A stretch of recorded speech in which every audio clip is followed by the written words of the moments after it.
Well, welcome back to Panorama of the Bible Online. We are now at session 6, and really from session 6 all the way through session 9, this is really, I think, why you're taking the class, hopefully. This is the part of our Bibles that gets really messy and confusing, especially the kingship divided through the exile and return. That's when all those prophets show up. And so hang in there, stick with us, do your work to try to memorize the timeline. And so to that end, let's do it right now together out loud. No matter where you are, try saying it out loud. If you're somewhere in public, maybe do it under your breath. But we have different kinds of learners, and sometimes saying it out loud will help you learn it. So the first movement of the Panorama timeline we call prologue or introduction has 4 key events. They are creation, fall, flood, tower. Even though you feel ridiculous, say it out loud. The next movement we call patriarchs, or the fathers, and God will select a nation to restore the blessing that got broken in the fall. Those 4 patriarchs are Abraham, Isaac, Jacob, and Joseph. That's pretty easy. It gets a little trickier when we move into movement number 3, which is called redemption and wandering. It's a double movement. So for the redemption portion of that movement, we begin in Egypt in bondage. Then I'm not going to give the prompts, so we're just going to work our way through it. No prompts. Here we go. Bondage, Moses versus Pharaoh, 10 plagues. Then our 3 triangles are Exodus event, Sinai event, tabernacle event. We move down to the wandering portion of this part of the timeline, and we prepare for departure. Boring reading, I know, but it's explaining how the tribes find themselves and orient themselves around the tabernacle. Prepare for departure, rebellion. Then we have wandering and plains of Moab. That's the death of Moses, which triggers you for the next movement. Movement number 4 is called conquest. And remember, we're always doing it in quotes because they don't do that much conquering. And we're going to see when they get to the next movement, Judges, downward spiral, they don't actually finish the job in conquering. So it's conquest. And the conquest movement begins with our new leader. I give you a prompt. Our new leader, Joshua. And then we're going to have Rahab, the prostitute, a model of change of allegiance and trust in Yahweh. 3 events: enter the land, conquer the land, and then possess the land. And we end the conquest movement with Joshua's challenge.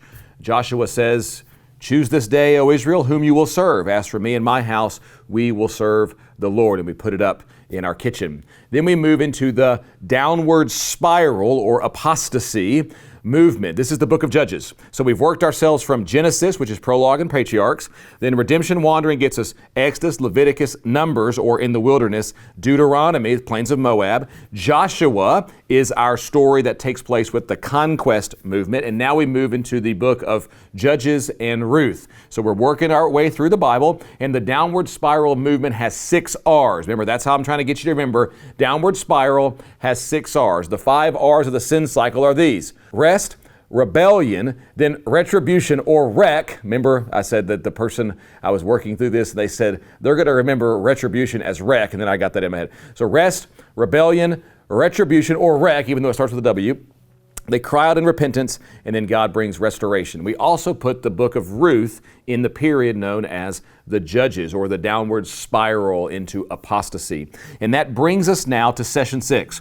The last note in the book of Judges is this: there was no king in Israel in those days, and everyone did what was right in their own eyes. The nation is running around like chickens with their heads cut off. Everyone is trying to gain and grab wisdom on their own. They are forsaking trusting Yahweh. They are not looking to Yahweh for their wisdom. They're not looking for Yahweh for their protection, and instead they are trusting in these gods that are around them. And as a result, they will cry out for a king. We need a king who will unite and lead the people in trusting Yahweh. And that brings us to session 6, Kingship United. Remember, we're spiraling down, and we need somebody to bring us out of that bottomless pit, and that's going to be the king. We need a king, and we begin our kingship with Kingship United. We're going to have 2 transitional figures. We're on page 99 in the Panorama workbook. Here's your timeline for this day.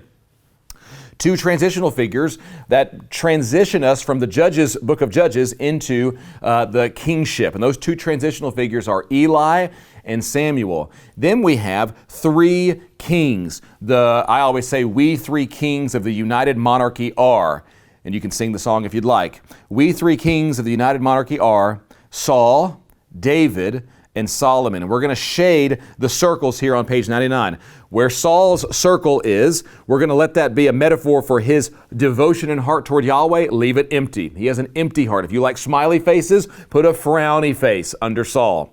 With David, fill the circle in. He has a full heart of trust towards Yahweh, even though we're going to see he messes up royally.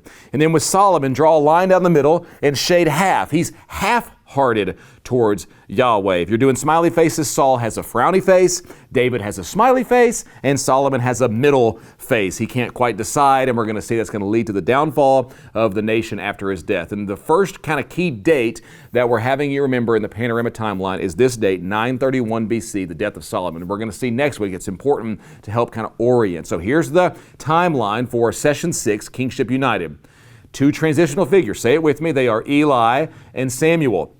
Then we have our three kings of the united monarchy are Saul, David, and Solomon. And that united monarchy period will end at the death of Solomon in 931 BC. That's the timeline. Let's take a look at it. Let's get after it. Here we go.